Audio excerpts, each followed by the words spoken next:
Hello and welcome to the show. I'm Mary Grace. This is the Mary Grace Show, and we have with us today one of our most favorite guests, and that is Sam Faddis, also known as Sam the Spy. So you're here for a little bit of spy talk, and we hope not to disappoint. There's so much happening right now. Um, Sam, as we're getting started, can you just give our listeners a little bit of background because we have so many new people coming in all the time. So just read us in here on what your background is and where you're coming from and why we find your input so valuable. Well, first of all, thank you for having me. As You're always, welcome. been too long. We always end up in this mode Always. where we're talking back and forth informally, texting or whatever, and then realize, good Lord, it's been weeks and weeks. I know. Well, look, I was a U.S. Army officer, combat arms officer, also an Army attorney. That's the skeleton in my closet, people. I'm a lawyer. Um, Ended up in the Central Intelligence Agency as an ops officer, which is what normal people call being a spy, but CIA doesn't use that terminology that way. I spent 20 years undercover, almost all of it overseas, Near East and South Asia primarily, running ops. And then I spent about another decade after that working with other pieces of the intelligence community, basically building and running and teaching the training courses to prep operators to go do what I had spent a long time doing on the ground.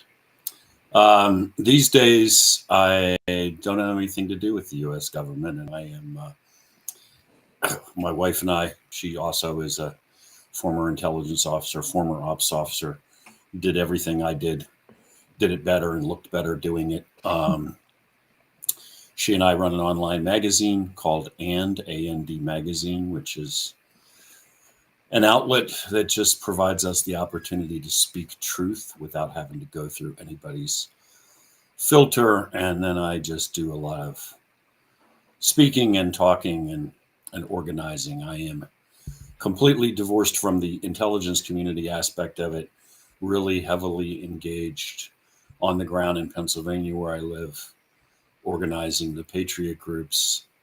And right now we're pedal to the metal for Donald Trump across this state. Max effort everywhere.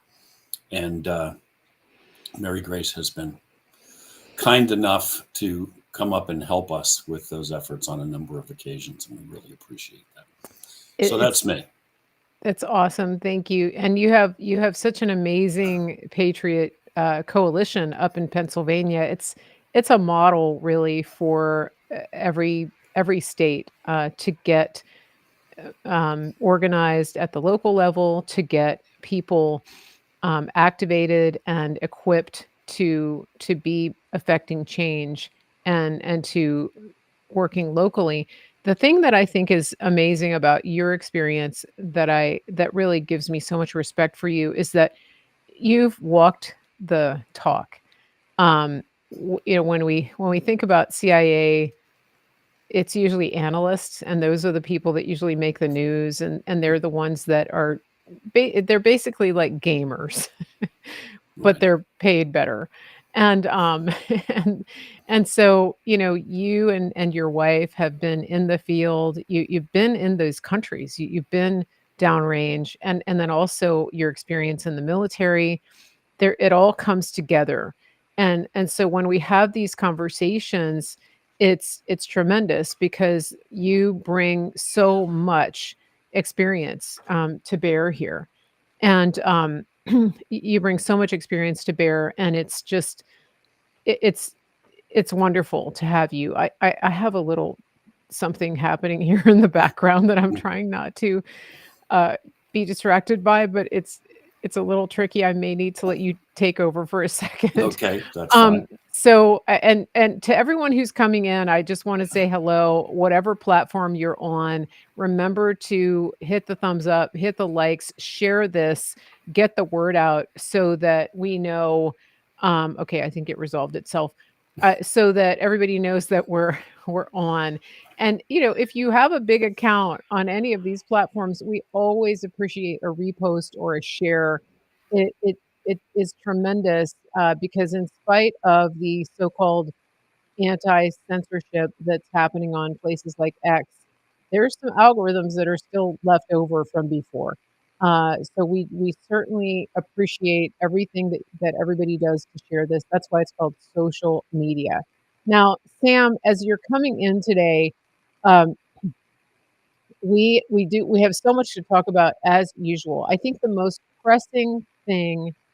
Let me see if I can prioritize here. I don't know. Is it that we have illegal aliens going through neighborhoods eating people's pets, or is it? I wish. I mean, in all my wildest imaginations, that wasn't in my bingo card for 2024. Like, I mean, we told you guys to close the border, and you said that we were being intolerant and xenophobic. But now you're keeping your cats in the house because of this. I'm just saying. Um, but it's reflective of a bigger issue, which Mhm. is the enemies inside the wire. Yeah. And this is something that you're very aware of, that you have written about on your Substack at And Magazine. Um, it's not just that they're a few random people, but that it's being seeded around the country Mhm. for obviously intentional purposes. Can you talk about that a little bit, about what you're seeing happen and what you think is the purpose behind all of this? Yeah, well, I mean, leaving the cat thing aside, which I think is, look, I mean, with all respect for all folks everywhere and cultures and of all varieties, and I have spent a big portion of my life outside the United States. You take people from effectively the fourth world, where, yeah, if it moves and it's still alive, you eat it because, well, because that's how you stay alive. I mean, you're literally at that survival level. And then you transport these people into suburban America, and you're surprised that they don't, that these kinds of things happen. I mean, these folks have literally come out of a mode where there's gang warfare and you are literally eating whatever you can find because that's how close you are to death. And now you've thrown them into American society and you think they're just going to adapt. I mean, come on. Yeah. But look, I mean, on the bigger picture here, the agenda obviously is I mean, from the I'll call it the Democratic Party for short right now, but I mean from the folks that are pushing this, which is I think more of an oligarchy and a self-appointed elite than it is a specific party. These folks want to transform the United States, and they have a very deliberate agenda here. They believe these people that they're admitting will be sort of a permanent majority voting for them. Mhm. I'm not sure that they've really thought that completely through, but in an event, that's clearly their intention. And they also, by the way, I mean, there's an element of this which is a war on the American worker. I mean, all the jobs they couldn't send to China or offshore, now they're going to give to somebody who basically is one step above being a slave. So if you looked at the stats coming out recently, there's this massive drop off in employment of native born Americans. Millions of native born Americans since Joe came into office have lost their jobs, and those jobs are all going to foreign born workers. So this great replacement is absolutely real. But the ramifications, the ripple effects of this go in all directions, right? There's been a lot of noise recently about Venezuelan gangs in New York City, out in Colorado, taking over apartment complexes. To the extent the media wants to talk about it at all, which they don't really, they treat this as if it's just it's almost random handfuls of guys, no big deal, yada yada. Mhm. Okay, well, That's not at all what's happening. Just grab a hold of a piece. The Venezuelan gangs. Most of this is related to an organization called Tren de Aragua, I think is the pronunciation. Spanish is not one of my languages I speak. Tren de agua? Tren de agua. I think it's tren, yeah. Aragua, I think. Anyway, Oh, maybe it's Aragua. Okay. so this group originated in Venezuela. They took over an entire prison in Venezuela and ran it for years as their headquarters. So they weren't just active in the prison. Don't misunderstand me. They weren't just like there's a gang problem in the prison. No, they physically seized it and took control of it and were operating from it as their international headquarters. When the Venezuelans retook the prison from them, they had to bring in 11,000 soldiers and tanks. It took 11,000 guys with artillery and tanks to take back the prison. So I'm banging on that because it's not like there were a couple of dozen dudes inside that were causing a problem. Like there were thousands of heavily armed guys who literally now owned the prison. They had to fight a war. Okay, the leadership all boogied because they all had tunnels dug, and basically the rats jumped off the ship, but they didn't kill the rats. So they then spread all throughout South America. By the way, this assault on the prison happened, I think I want to say September 2023, so not very long ago. Wow. So right as this happened, Trump has been saying that crime is down in Venezuela because they've emptied their prisons.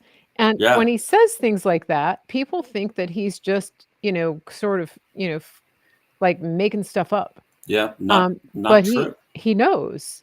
Yeah, well, it happened, and in the case of these guys, I mean, there are lots of other scumbags who have come out of Venezuela, but in the case of these guys are an organized force, and of course, they've moved into Peru, they've moved into a bunch of places, they're raising hell all over South America. But hey, you know what the golden opportunity was? There's no border in the United States anymore. So let's go north. So these guys from the train are in New York and Chicago and Colorado, every major city in America. They're in Dallas. And they're not, again, this is not like there's a couple of dudes or a couple of dozen bad guys. This is a officially designated transnational criminal organization with massive reach, whose leaders are still alive and still in control. And they are now exploding all over the United States. So you're like, again, most of the media, obviously, as we both know, doesn't want to talk about this kind of stuff. But I mean, look, the stats are now that 3/4 of the arrests in Manhattan are illegals. 3/4 of the people being arrested for criminal action in Manhattan are illegals.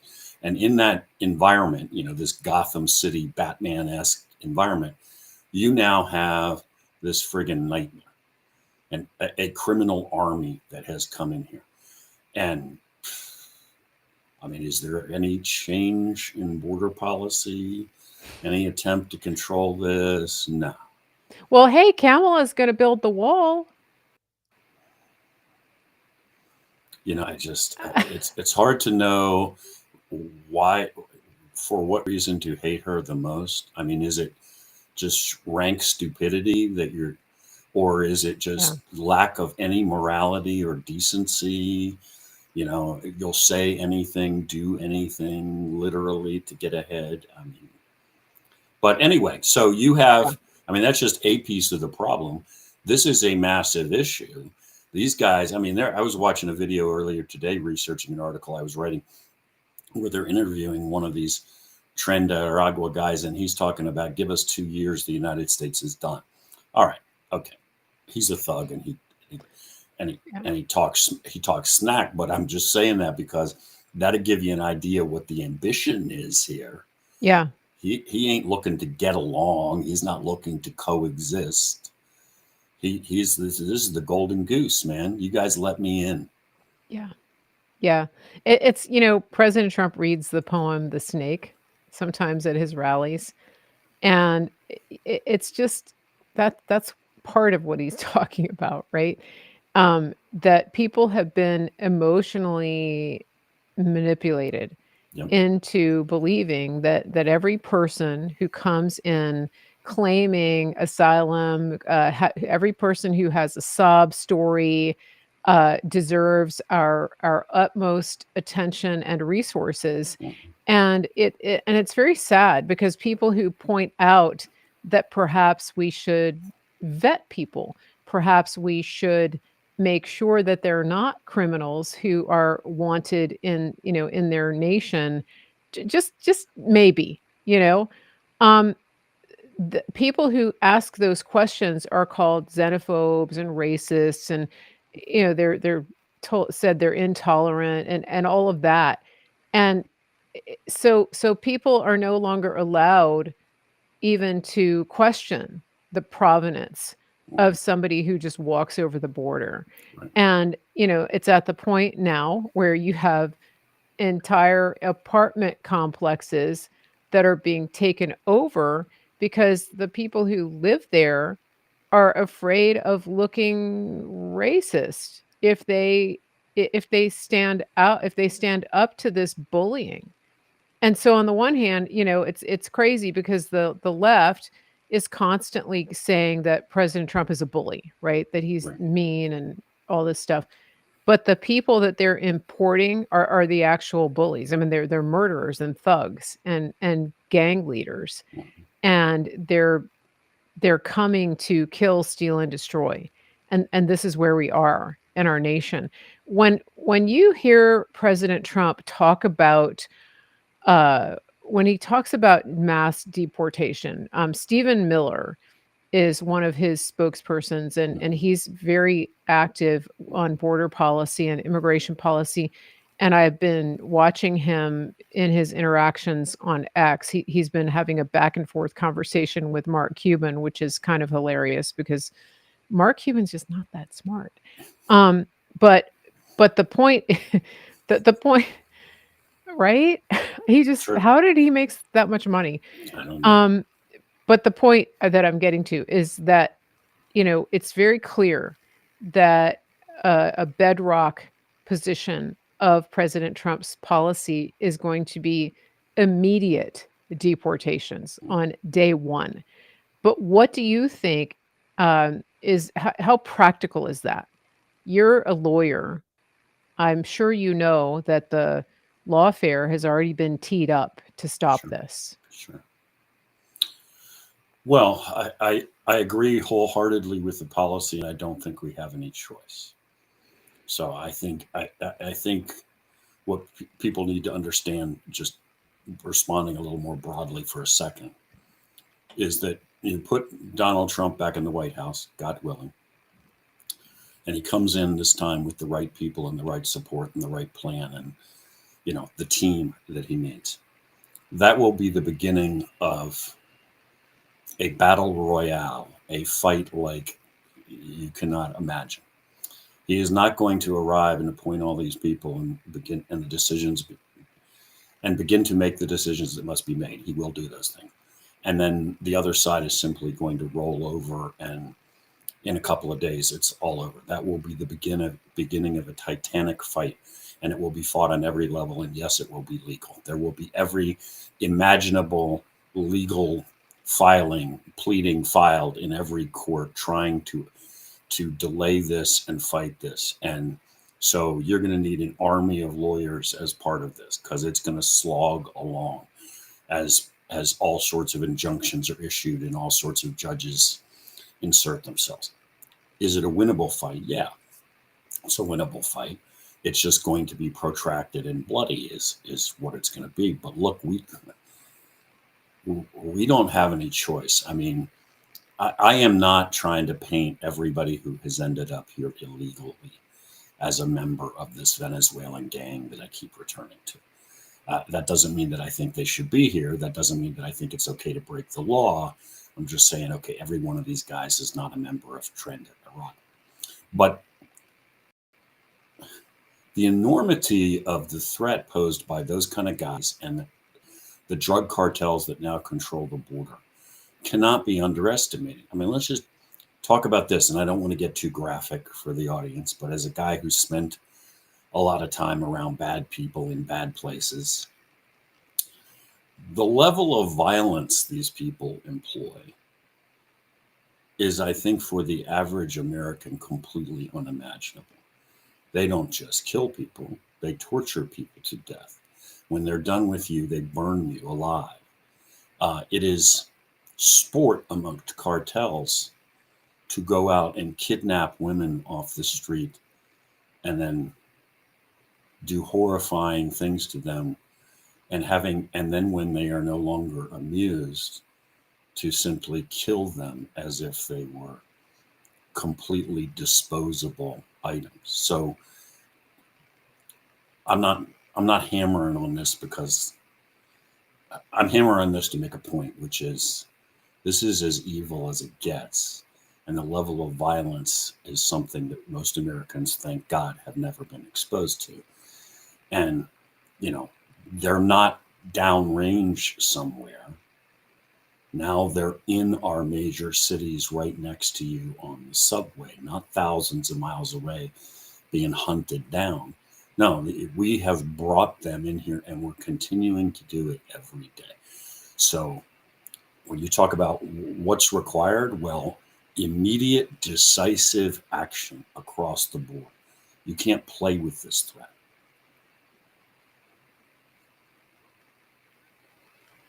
I like it. And I think that it is important to understand that a lot of the people who are caught in this are pawns, that they're being used for Mhm. political purposes. And when we talk about deportations, when we talk about sending people back, it's not because we hate people. It's because we love the rule of law and the Constitution and the way that our country is any country runs. I've traveled, Sam has traveled. The way that countries work is that you have to stop at the border before entering a country. You go through customs, you show your ID, and in some cases, even as an American, you may not be allowed into that country. Absolutely. And I've been in situations like that where, a passport was issued at the last minute of for somebody in my group, and we're in Indonesia trying to get through customs, and she's not getting through Right. because she had a last minute rush passport. Mhm. And so, when the powers that are trying to force this on America tell you that we're being intolerant, that we're racist, that we're xenophobic, and all of these things, they are playing you.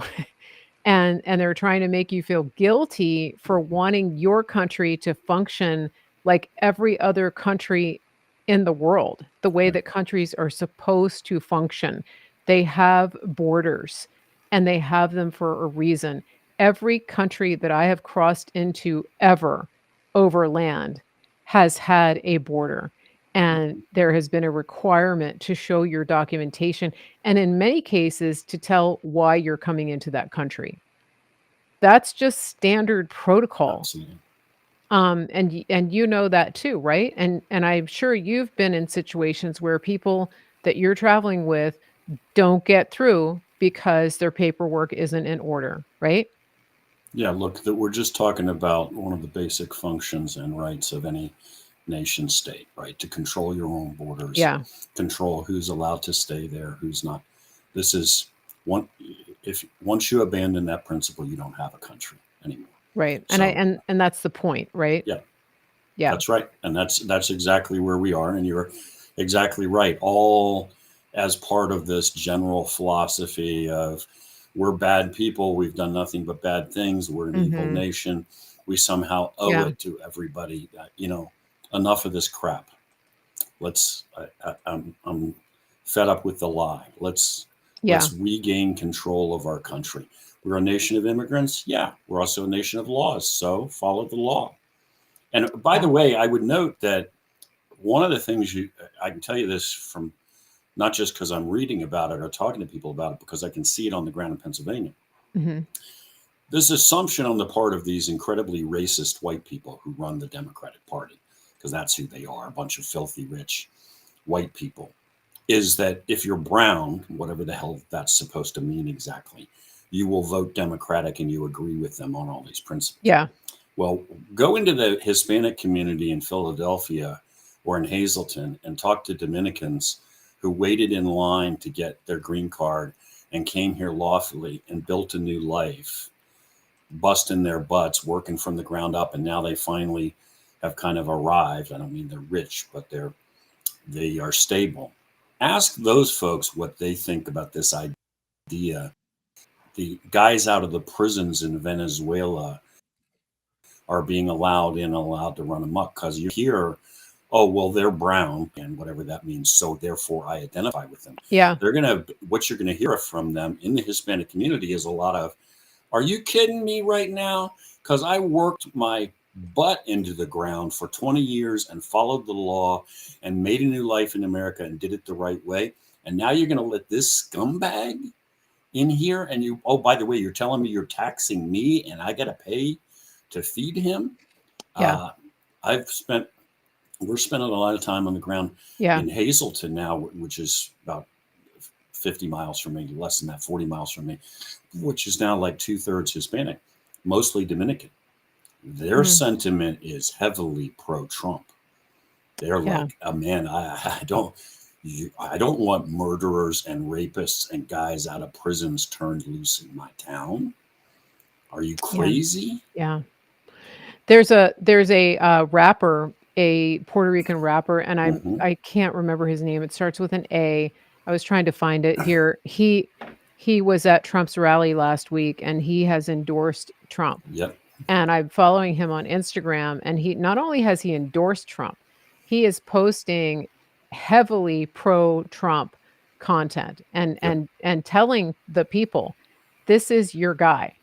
That's right. And he's pushing back on the narrative that has been fed to Hispanics and Puerto Ricans especially. I don't know. I mean, I've spent some time in Puerto Rico, and I'm a little more familiar with that culture than Mm-hmm.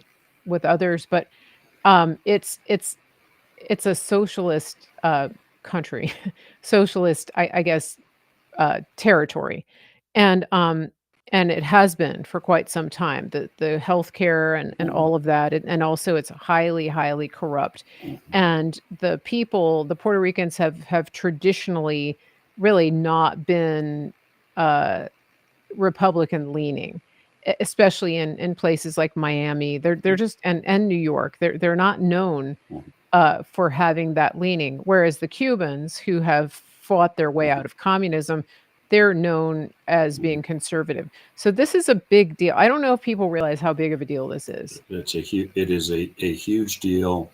It is a massive deal. I mean, Yeah, and, yeah, and, and what I think you see, this may be true of the Puerto Rican community, but in a lot of communities, what you got is a lot of folks who, are not sort of whatever the stereotypical vision of MAGA is, which is probably mostly small town and rural white folks or whatever. yeah, Okay, you got a whole broad swaths of the United yeah, States now.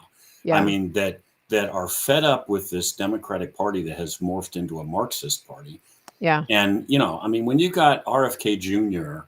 and Tulsi Gabbard getting up on stage and endorsing Donald Trump, well, that's not your stereotypical MAGA constituency right there right, that they're talking to. And right, what they're telling you is, man, this is yeah, the Democratic Party of JFK is dead. If that's yeah, how you think and how yeah, you identify, you need to be supporting the Republicans. And in fact, they say yep. that explicitly, word for word. Yeah, and they said, basically, "I didn't leave the Democrat Party left me." Absolutely. And that's exactly what's happening. Everything has flipped They're no longer the party of the working people. They're no longer the party of the middle class. All of the things that President Trump represents, the populism, really, Yes, that's right. are found now in the Republican Party. And one of the things I do want to say to Republicans, um, it's it's important that as we see different people coming in and forming coalitions, um, understand that they're not all going to look like you. They're not all going to think like you. They're going to have preferences and beliefs that don't align with traditional GOP. And as that happens, I would just recommend taking a little gut check and understanding that we, while some of the things that they believe, for example, as a Christian, there are people coming into the party that have beliefs about abortion that really don't align with mine. Mhm. But I want to caution people against becoming a an extreme cancel culture on the right.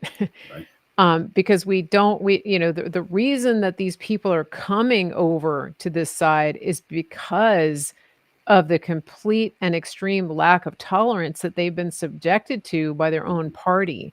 And so as conservatives and especially Christians, we're not necessarily embracing whole hog everything that they believe at a deep personal level. You don't have to do that to accept somebody into a political movement Right. that is meant to preserve the country and the Constitution that our founding fathers put in place.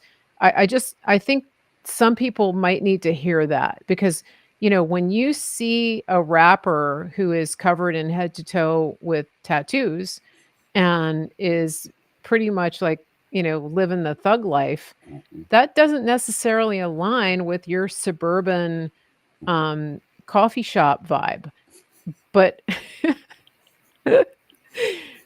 but here we are, and so and what I think is really cool is that President Trump understands that and he sees that. Yeah. And he also, he has children from 3 generations. He has Gen X, he has millennial, and he has Gen Z. And his eyes are open in a way that I think a lot of people in positions of leadership aren't because of that. I mean, his son Barron is pretty influential in what he is doing and who he's talking to. He's had interviews with like Theo Vaughn, and he had this rapper at the rally. This is great because Yes. the following generations, if they're not conservative and they're not conserving the values that we adhere to and that we're trying to save, then we're done, right?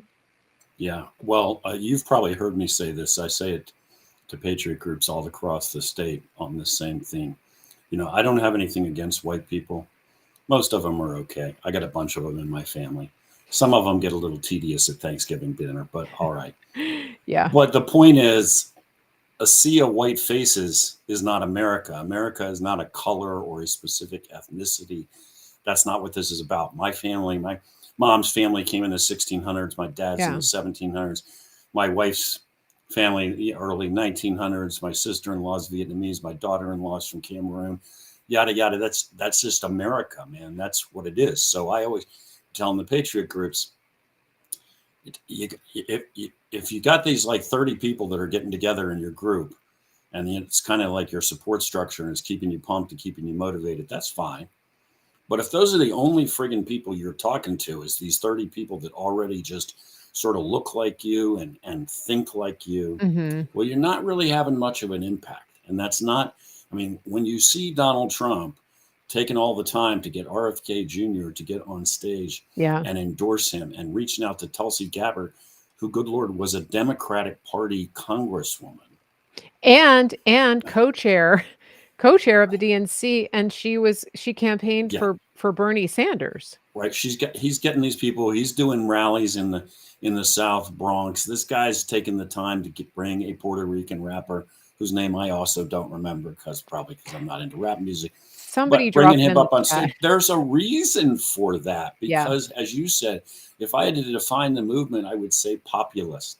The whole fight is the American yeah, people against these scumbags who think they can steal the republic from us. yeah. And that's all of us. So, yeah, I don't think you can beat that drum too many times. I really don't, because you got to tell people, you got to reach out. That guy who's from India, who's a Hindu, who lives down the block from you, I'm going to bet money that he's not excited about transgender movement, them telling his kid that his son, that he's really a girl, giving away his tax money, open borders.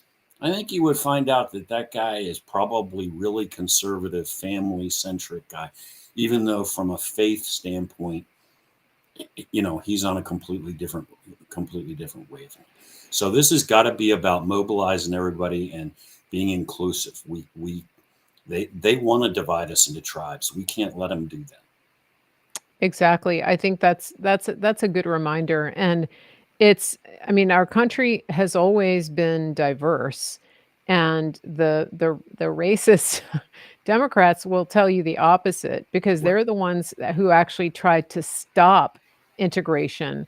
They're the ones who fought against civil rights for blacks, and that's important to remember. They're the ones who started the KKK.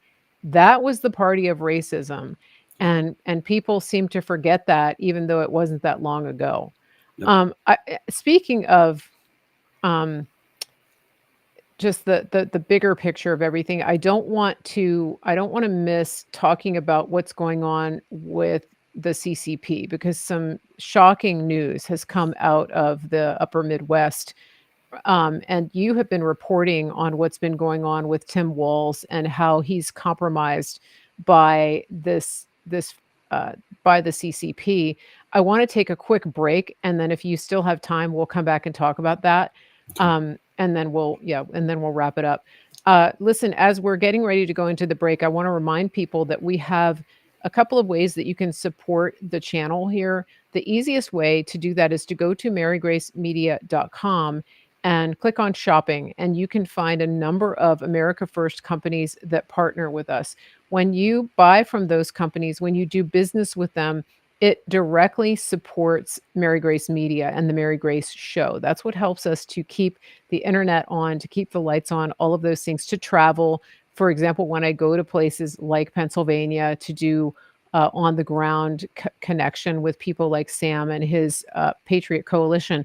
The other thing, though, that I want to remind you is to get on my mailing list. Make sure you go to marygracemedia.com, go to the bottom of the website, get on the mailing list so that you can get notified when we go live with shows like this.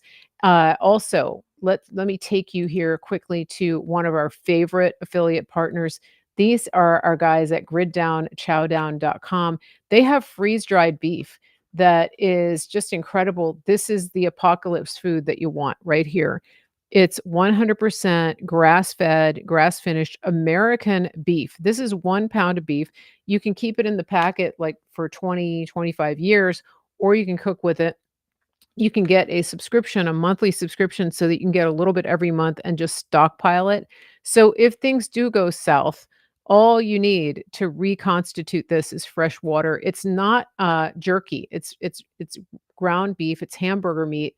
You can make hamburgers. You can make soup. You can make tacos. Whatever it is, when you add water, it's coming back to rehydrate as raw ground beef, okay? There's no seasonings added, no oils, no fillers, nothing. It's just ground beef. And I'm going to play our commercial really quickly so you can see these guys. When you buy from them, you are directly helping to save and to preserve American farms. That's another reason I encourage you to buy from griddownchowdown.com. Here you go. this is my brother, and I'm Nace, and we're at the Grid Down Chowdown, and this is Larry, who is a local rancher that we've partnered with. Now, Larry, you've been ranching for over 4 generations, is that correct? That's correct. I'm 3rd generation, my son's 4th generation, and I've got some grandkids that are 5th generation. Man, that's awesome. We've been here for quite a while, yeah. All right, now, Larry, your cattle is grass-fed, grass-finished, and pasture-raised, just like God intended them to be.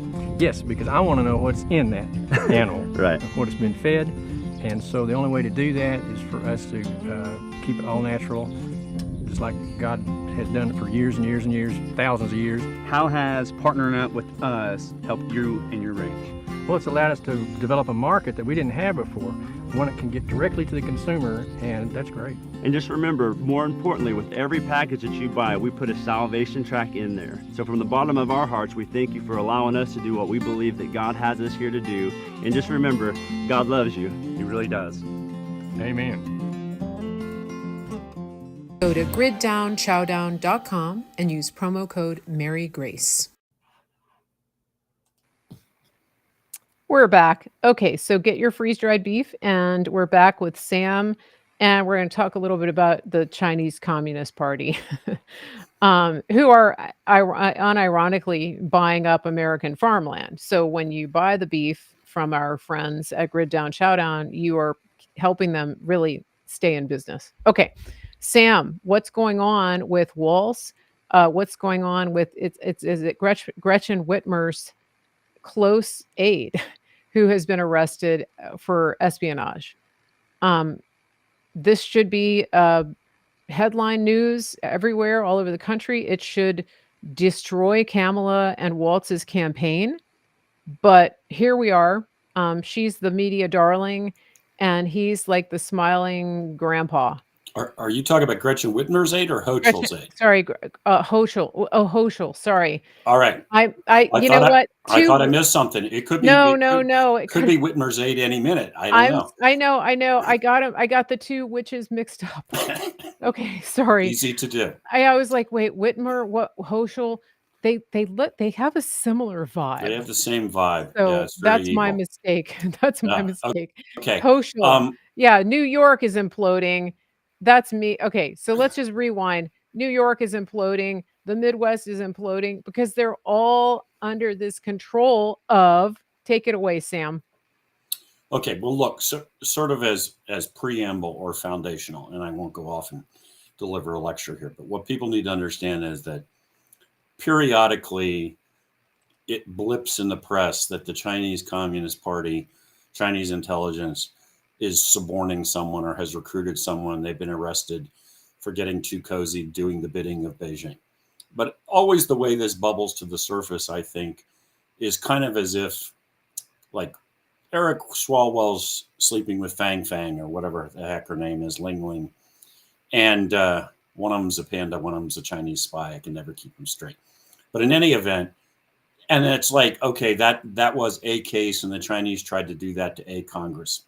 And now it's Hochul's aide arrested for being an agent of the Chinese. So it's like, well, that's bad. There was a spy in Hochul's office.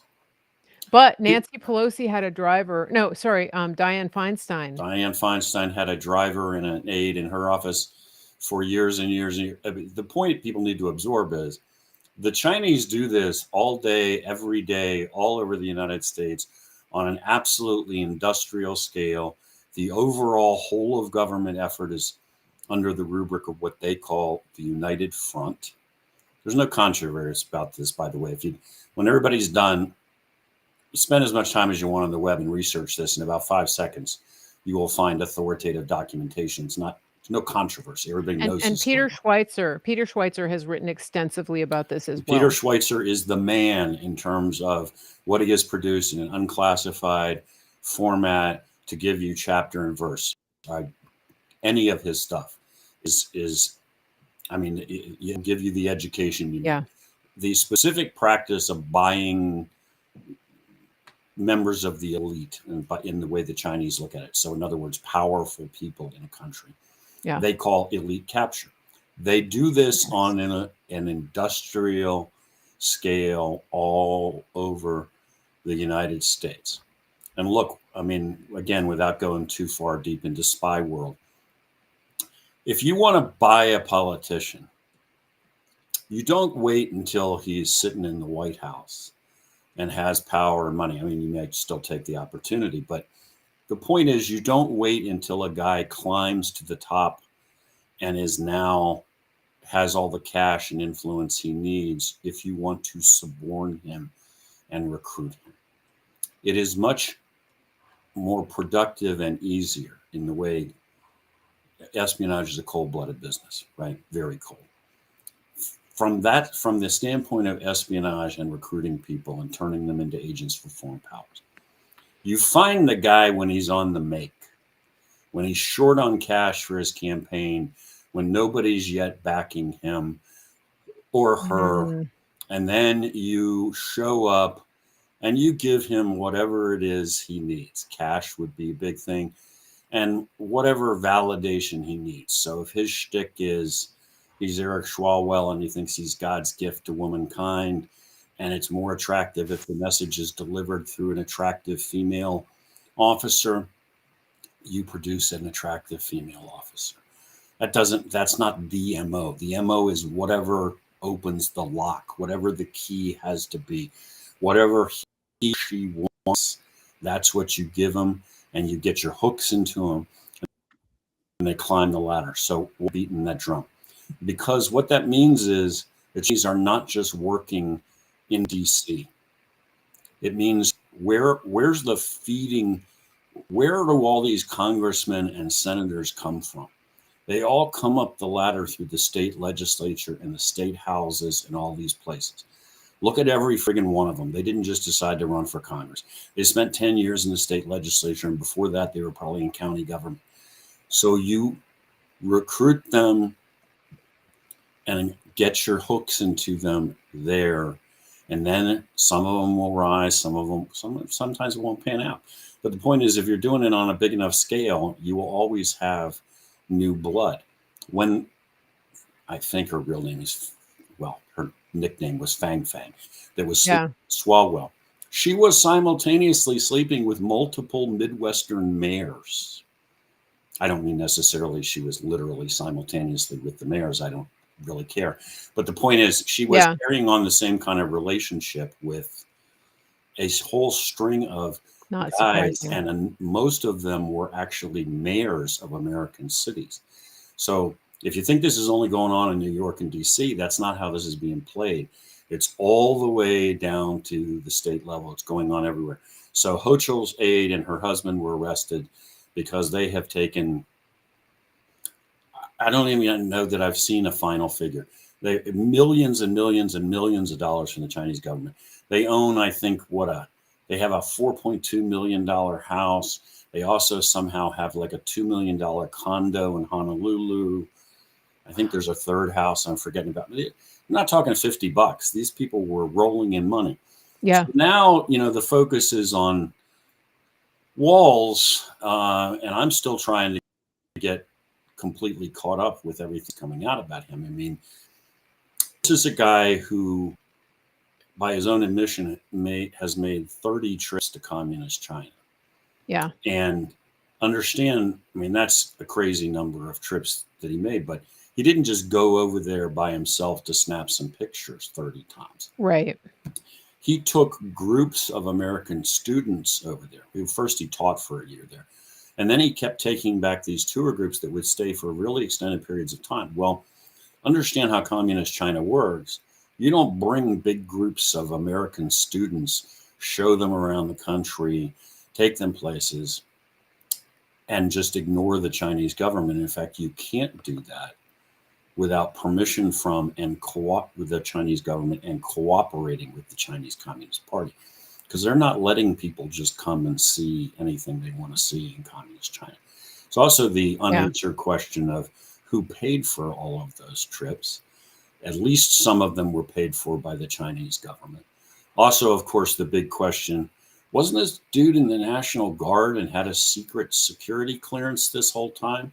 So how did he get permission to go back and forth to communist China for extended periods of time and nobody raised any questions? Was he even reporting it? Was he hiding it? If he wasn't, how did he get approval? other big pieces floating Yeah. around. There's one of these Chinese police stations is what they get called in the press, operating in Minneapolis, and Walsh has connections to the group that provided the space for that. And a police station is not a very satisfactory term. These police stations, so-called, are centers that the Chinese use to target dissidents. So what they're really about is hunting down and targeting dissidents on American soil and either bringing them back to China to face the music or threatening them to make them shut up. So like they show up, you're a Chinese person, you're on US soil, you start actually talking about the horror that is the Chinese Communist Party. They show up with a picture of grandma in her house back Right. in Beijing, and you understand that either you're going to shut your mouth now or grandma's going to face the music. Right. So there's just this, now there's this counter narrative on the part of Walls's people that he's been a critic of China, that he was somehow a pro-democracy guy. Yeah. And you're like, you know what? I mean, come on. Come up with a lie, but don't come up with a stupid lie. He was a critic of China for decades. That's what you're telling me. And the Chinese Communist Party kept allowing him to come to China and bring students into China to spread an anti-CCP message? No, that doesn't happen. That's what they tried to tell us about the governor of Georgia as well, right? Because he's pretty much owned by China. Yep. And same thing. And Mike Pompeo, for those of you who may recall, at the beginning of 2020, I think it was just before the pandemic hit, he was at a conference when he was Secretary of State. He was at a conference, a governor's conference, and he was speaking to the governors, and he told them that he had a list of that the CCP had compiled, and it was a ranking of where they saw the governors in terms of being sympathetic to China, which translates to easily controlled, to resistant to China. And it was on a scale, I think, of like 1 to 5. And he looked around the room and he said, most of you probably know where you fall on that scale, which it was a moment that I think is unforgettable to me. You know what I'm talking about, right? And I encourage people to go and look that up, because it was very telling. And so it's not like we don't know that this is happening and that these people are under the influence of the CCP. The question is, what do we do now? How do we combat this? And how do we get the CCP out of our country and out of our skies? Because as we have a member of our chat who's saying, let's not forget the spy balloon, right? The more than one spy balloon. It's concerning, and they're buying up real estate, and they have a presence off of Taiwan now, which is bigger than it used to be. Most of which would not have happened under President Trump's watch. So where do we go? How do we deal with this? Well, I mean, the immediate problem is that they have been so successful, they being the Chinese Communist Party, and particularly Chinese intelligence, and they have in one way or the other compromised so many people, and they have drawn so many people into bed with them economically, that you're really, I mean, no pun intended here, going to break a lot of people's rice bowls by pushing back on this. Because, I mean, why won't the NBA criticize communist China?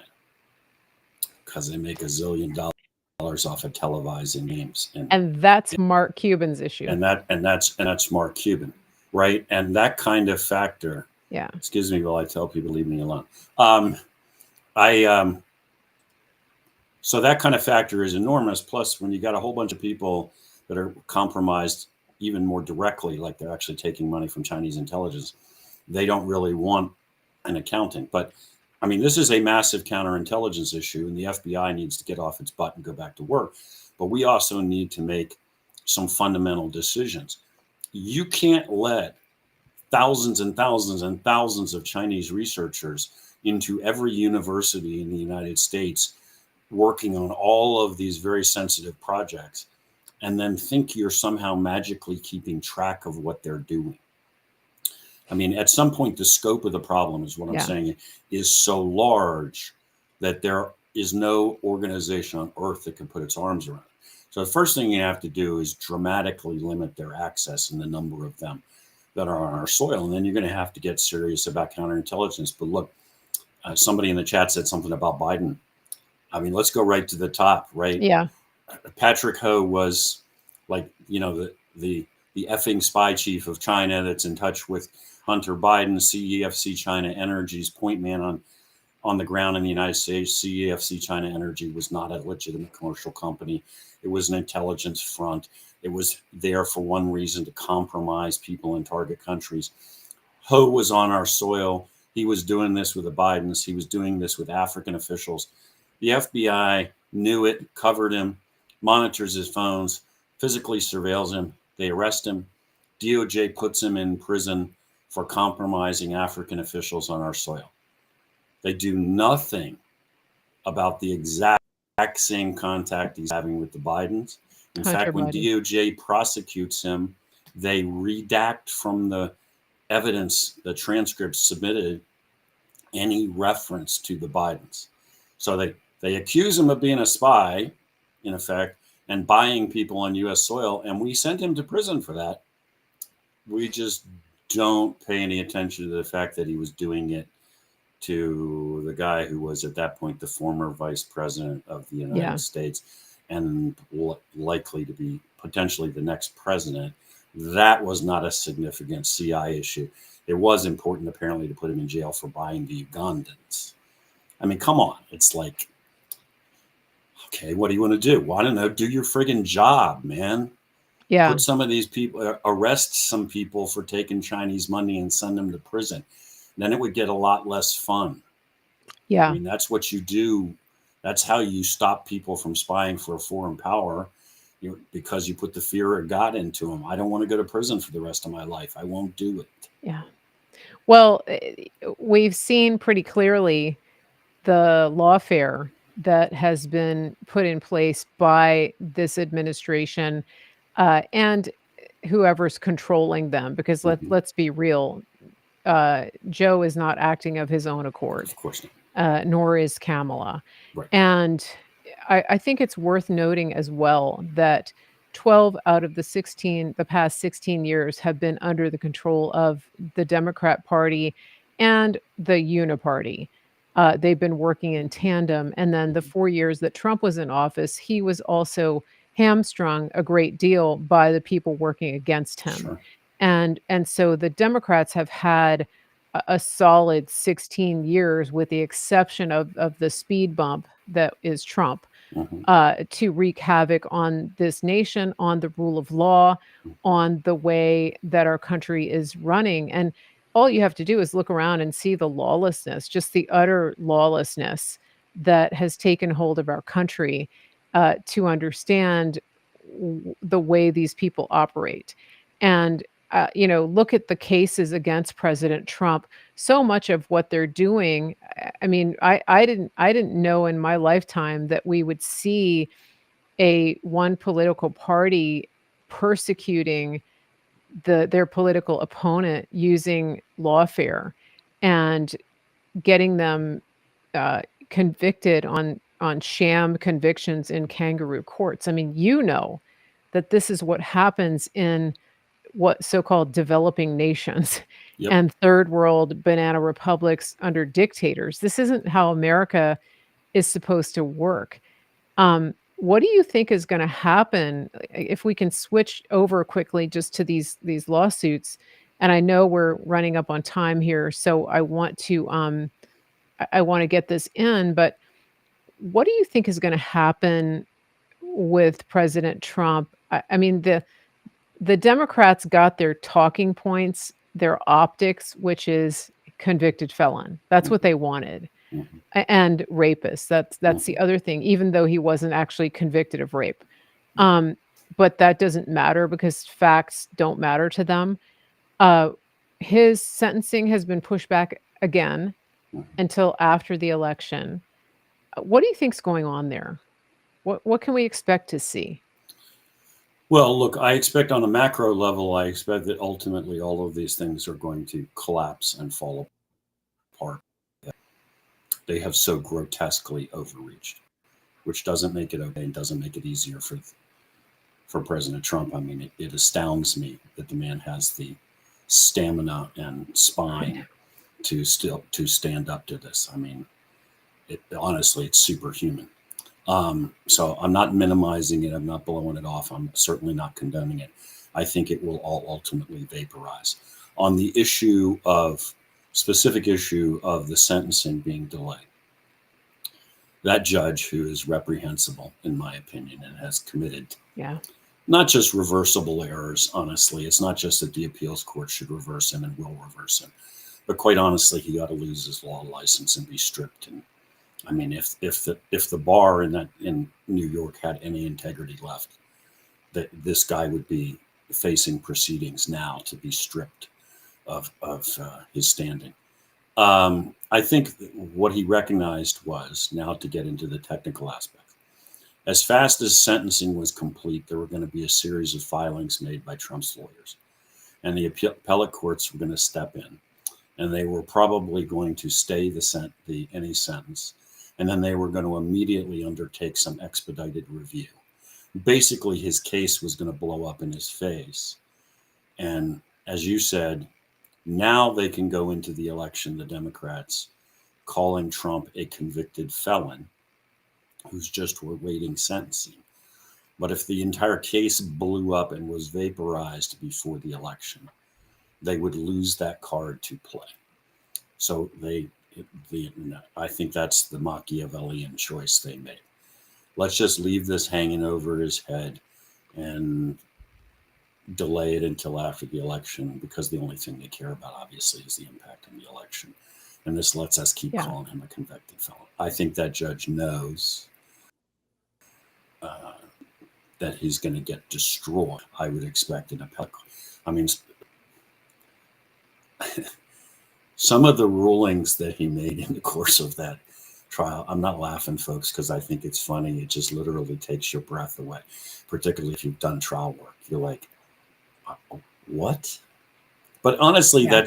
that's true of so much of what's going on with Trump, right? This whole business about supposedly raping somebody in a dressing room in a department store in New York City. So you're like, a lady who can't remember even what year this supposedly happened. And you're like, so here's Donald Trump, who can't walk down the sidewalk in New York without drawing a crowd, and couldn't then, whenever then was, in a department store right in the heart of Manhattan, shopping.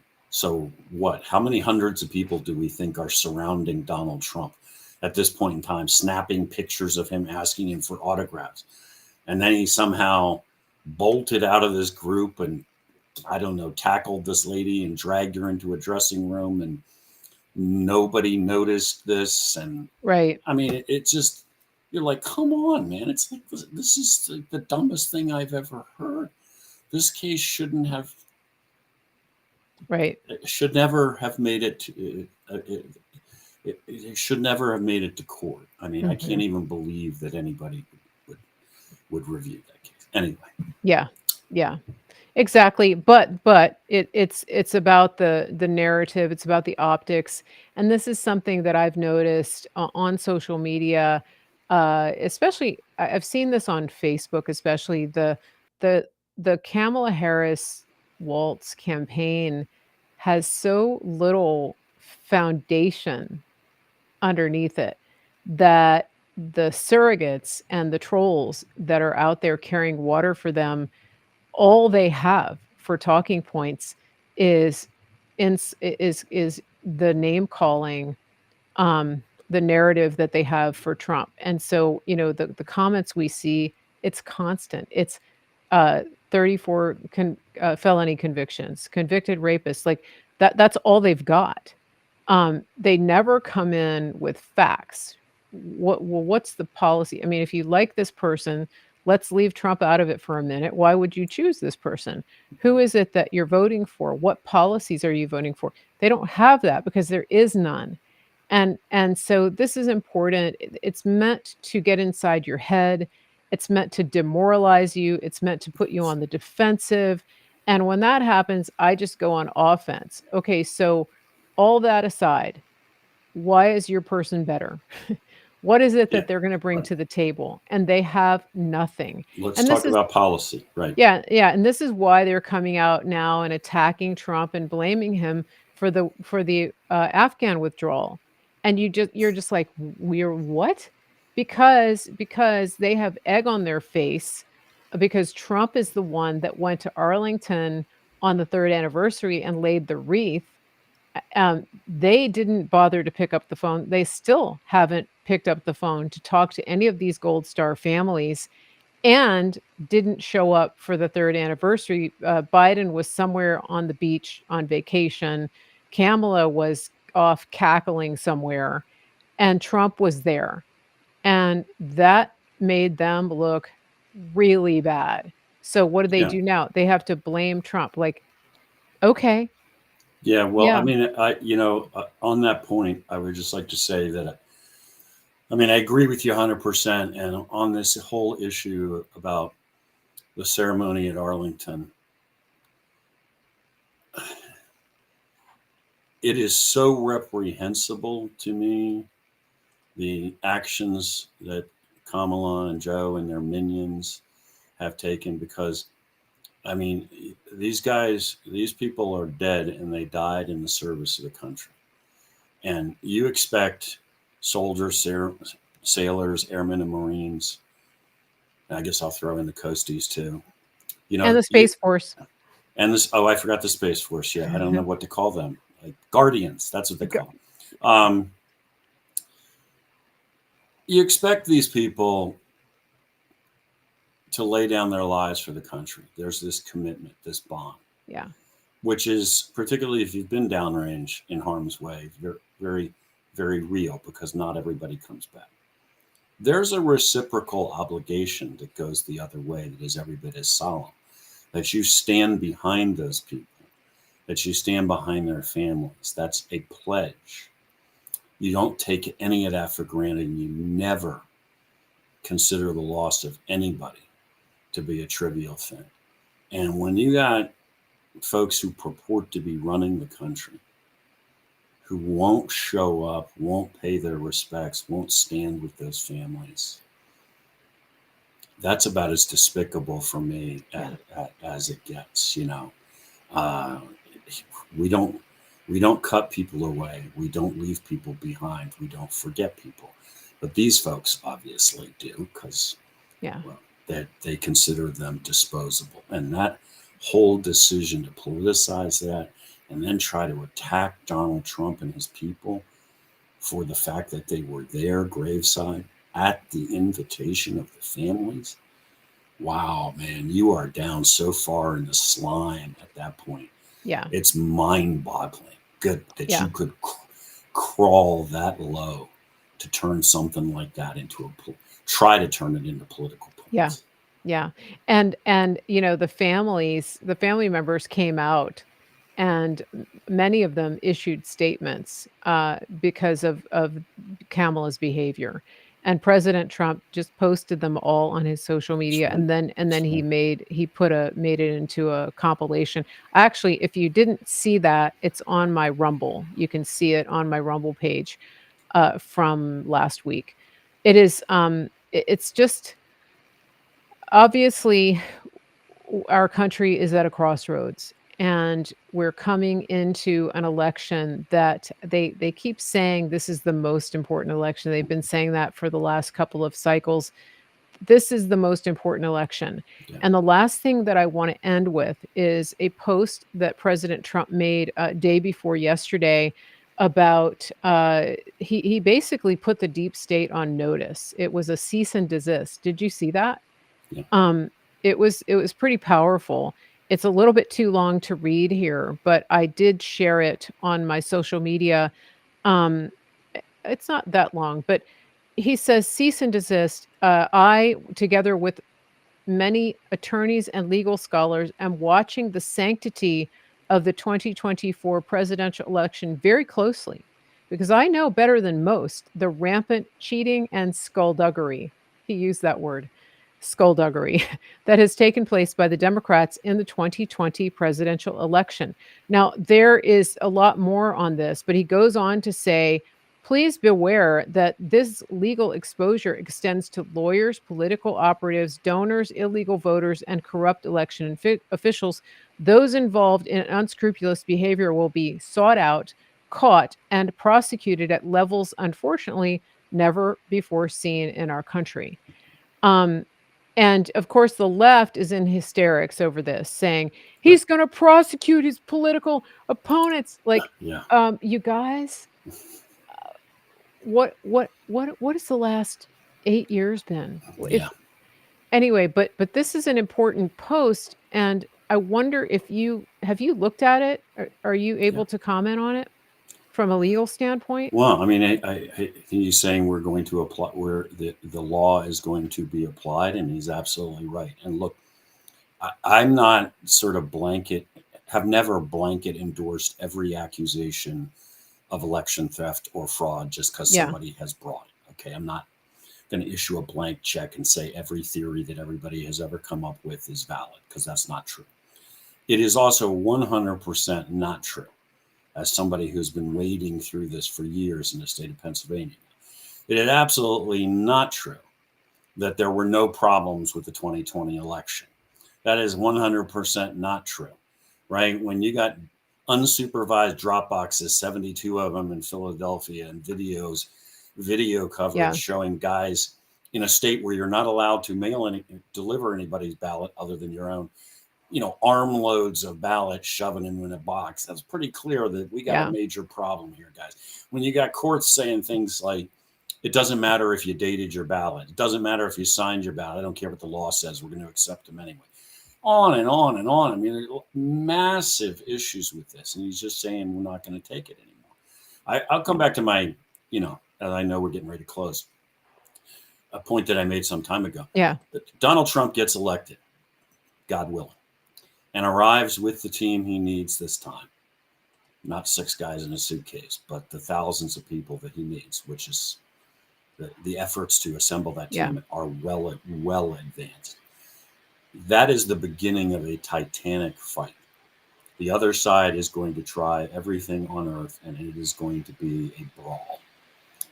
And I know, yes, that's a metaphorical reference. Nobody's talking about going and beating people in DC, but it is going to be a fight, and it's going to go on for, I don't know, mhm, a couple of years anyway, as we try to wrestle this out of control deep state under control and put the people back in charge in DC. mhm. So, I mean, him going and being inaugurated is the first step. Yeah, And then we gotta get through that. you're going to have to fight a war, man, in that Yeah. city. How well Sam, how well do you think he is prepared now compared to 2016, going No, into no comparison. this fight? First of all, he personally now has the experience. He's a very, very smart individual and very substantive. But let's keep in mind that he arrived as having spent his life as a corporate business person Yeah. in one world, and did not have the experience. I'm not suggesting he's oblivious. I'm just saying there's one thing to sort of intellectually have an Mhm. understanding, and another to be wading around it. But also, he just didn't have the team. I mean, the first step is, as president, I think there are 4,000 appointments that need to be made day one. That's not the end of the process. That's the beginning of the process, because every one of those appointees then needs to start bringing in hundreds and hundreds of people into the organizations they're put in charge of. So all the way through his administration, frankly, he was getting terrible, terrible advice from people. in retrospect, he could not trust, but had no choice but to trust. CIA just as a microcosm.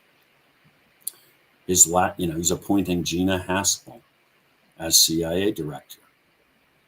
Well, she's John Brennan's girl, and John Brennan is his number one enemy.